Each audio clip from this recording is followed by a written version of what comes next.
Oh, man.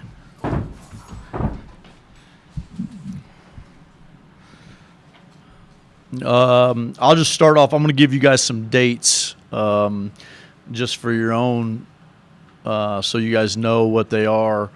On October 14th, of course, we know the Lobo Howl's going to take place. And the doors will open at 6, and then we'll do autographs from 6:30 to 7. The women go on at 7, then we'll go on at 8. That's on the 14th. If any of you are interested, just let Chelsea know. We're going to have an open thing at Kirkland Air Force Base on the 15th. But we don't know the time yet because we're waiting for the time of the Air Force game on TV for football. So we're going to kind of go different to that. We're going to do a thing at Kirkland on the 15th, and we can get you access to the base if anybody's interested. Then the 20th, we're having an open practice for a small group and all the students. So those are 3 dates that you need to know about coming up. And then we have, of course, we have the Halloween thing that we have on the 29th. Saturday the 29th, that'll start at 6:30.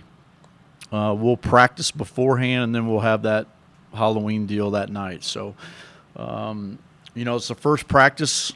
We're excited about it. We got 15 guys that are through clearinghouse. They're ready to go. So I'll meet with our guys at 3 today to go over what expectations are and goals and things that we're going to work on.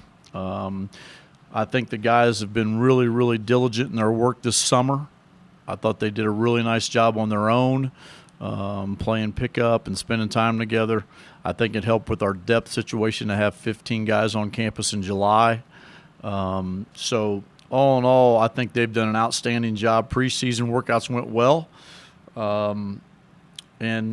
Basically I've told them that there's not any locked positions. I think everybody's I've split teams up, so I think everybody has a shot. We're very fortunate. I don't think it's ever happened here. You guys probably know a little bit better than me, but I don't think we've ever had 2 first-teamers come back.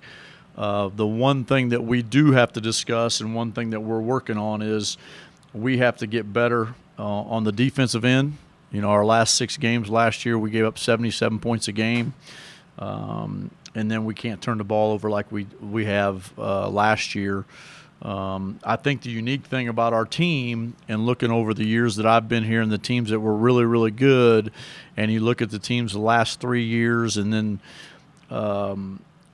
the last 2 years that didn't meet our standards or what we expect, I think if you look at all the numbers and do all the homework on all the numbers, I think the biggest glaring thing is point differential. When we've won every championship, we've been 7 or more. In the last 2 years, we've been 2 and 3 point difference between points scored and given up. So I think that's the most staggering stat that we have over the last 3 years. My first year when we won the championship in the tournament, we were right around 8. And last year, the year that we went 16 and 17 or 15 and 16, I think it was a 2-point differential. And then last year, of course, it was 3. So those are the big stats or big numbers that we got to work on, and we're going to continue to do that. And I think our guys understand what we have to do. Right.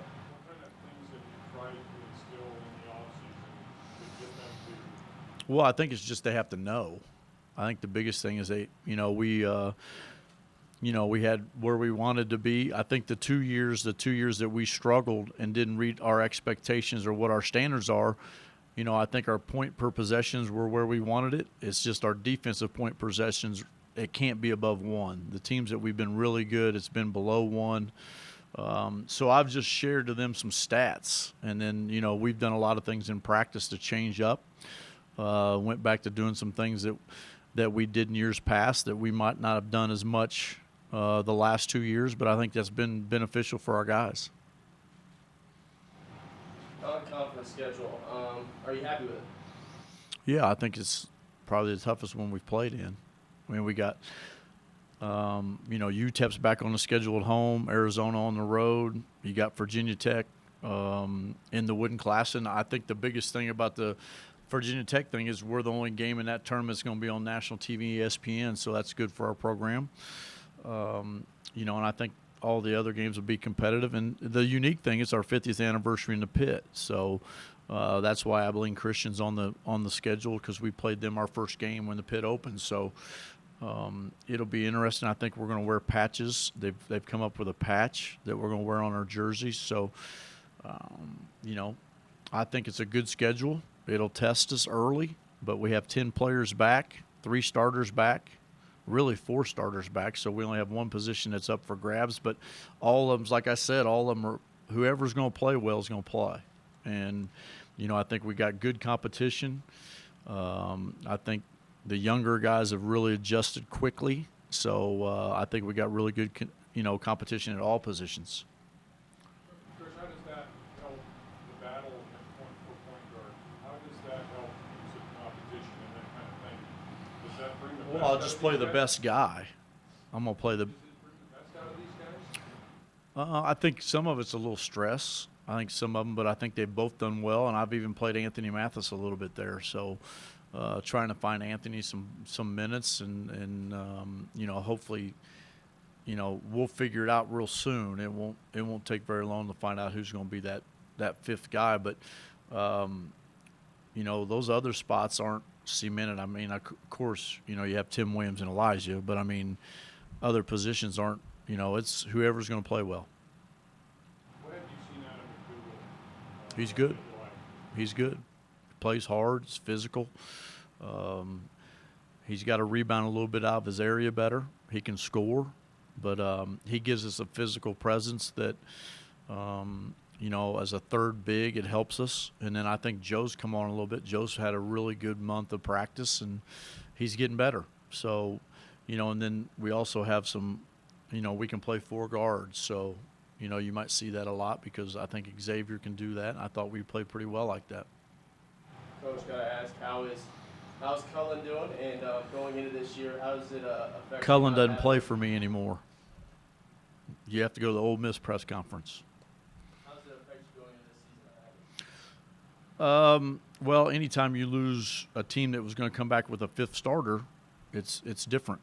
And, if you look at the stats and you want to go by numbers, which everybody wants to go on, if I have him and Elijah back, it's, 32 points per game in the backcourt and, 8 or 9 assists a game. So it affects you because it's similar to the Tony deal. When Tony went hardship, we would have had 5 starters back in my first year, but we didn't. So we don't have 5 starters back this year, and we were kind of planning for that, but that just happens. So I think Jordan and Jalen Harris will be able to do a good job, and if they struggle a little bit, we can play Anthony there. With the big situation, you had your first year, and obviously when Steve was still here, you had 2 very good bigs that played off one another very well. Mm-hmm. Is Connor and Tim, or O and Connor, or O and Tim, do any of those 3 in that triangle kind of have that ability to play off one another as big like those guys did? I don't know if O's ever going to be offensively as far as those guys were. I don't think he'll ever be that. I think he can be that defensively. I think he can be that around the basket.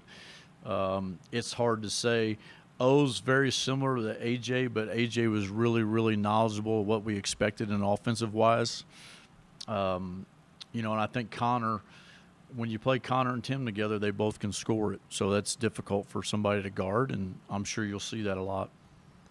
Does that give you the ability to play high-low with those 2 guys? Yeah, we played high-low last year. I mean, if you watch how we played, Tim Williams would have been first team.